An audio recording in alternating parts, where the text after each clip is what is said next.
Maxout operation performs much better than ReLU, but it is not preferred and one of the rarely used activation function.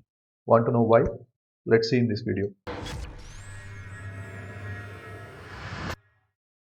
Hello guys, welcome back to my channel. Maxout activation is a special type of activation function. It is a piecewise linear function just like ReLU. It is quite simple. Just take the maximum of all the inputs. Before applying the activation function, we do the weighted sum. So these two are the weighted sum outputs and we are taking the maximum of both. Let's see it more clearly. So the max out is the maximum of Z1, Z2, X1 to Zn. These Z are actually the weighted sums. And whatever we get the maximum value, that we'll pass it to the next layer. It's very simple, right? Wait, I'm getting only one output here, but I have n hidden neurons. So will I get only one output every time? What about this? Here I have 6 hidden neurons and I am dividing into two groups. If I take maximum of first 3, I will get one output and I am taking the maximum of the next 3, I will get the second output. How many outputs I am getting here? 2. My hidden layer has 6 neurons, but I am getting 2 outputs because I divided 6 into 2 groups.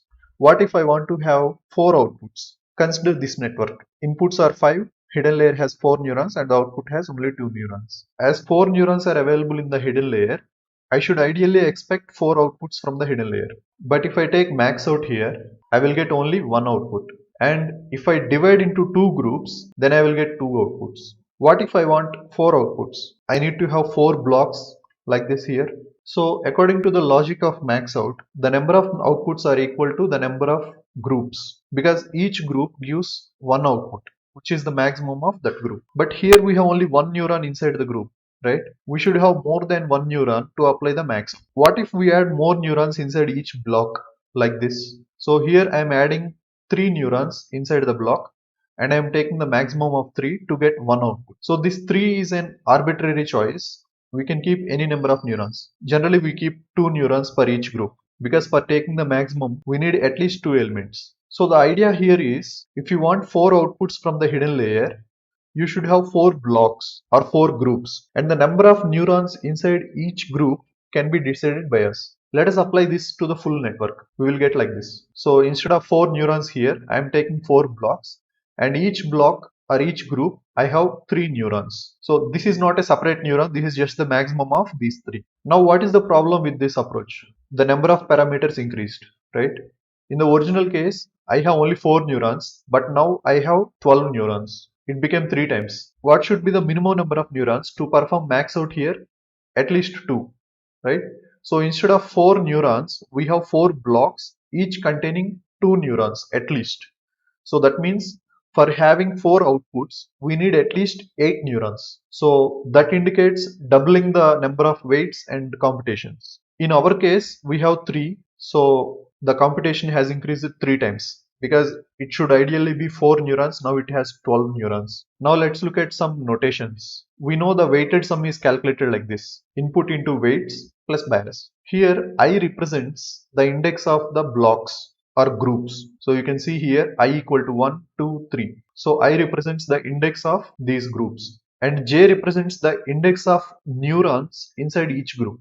So I have 3 neurons, so J will start from 1 and end with 3. And K is the number of neurons in each group. So here I have 3 neurons, so K equal to 3. If you see here, while taking the maximum, J is varying from 1 to K. If I have 5 neurons in this group, then K will be 5. So if you consider K equal to 5, ideally we are doing this. With the same input here, we are calculating the dot product and we are adding the biases. If you observe, these 5 weights are different for 5 neurons in the single group. So 5 dot products and then taking the maximum of all the 5 outputs. So you will get one output out of this whole group. Now let us see the dimensions of weights and biases in our example. So in case of ReLU activation, for having 4 outputs, we need only 4 neurons. So if I am taking the input as 2 by 5, that means the batch size is 2 and number of features are 5.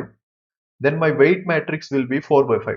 The first index represents the number of neurons in the hidden layer and the second one represents the inputs coming. So 5 inputs are coming for each neuron here and the biases are 4 because every neuron has one bias. My hidden layer has 4 neurons, so 4 biases. So this is in case of ReLU. But in case of max out, even though I need only 4 outputs, I am taking 4 groups of 3, 3 each.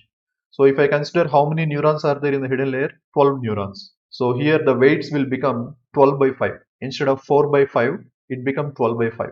And the biases also becomes 12. When we calculate the dot product, we will get this 2 by 12 because we calculate the dot product of input and weights. So we will get 2 by 12 as the output.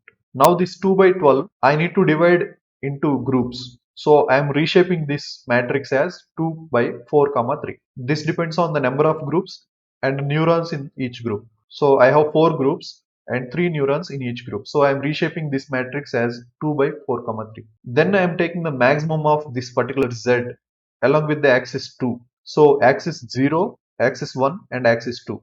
So along these 3 axes I am taking the maximum. So I will get 2 by 4.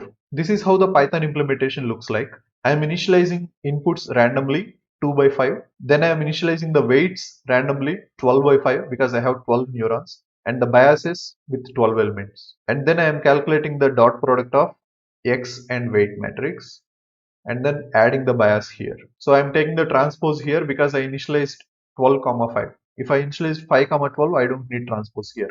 You just follow one of the notation here.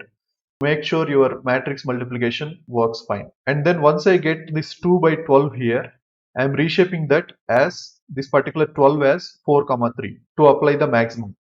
So then I am applying the numpy max on the axis 2. Finally, I am getting 2 by 4 as my final output. Now let's look at the advantages and drawbacks. So similar to ReLU, Maxout is also an universal approximator. So you can approximate any function, you can generalize any function with Maxout. In fact, you can generalize the ReLU, leaky ReLU, all these functions also with the Maxout.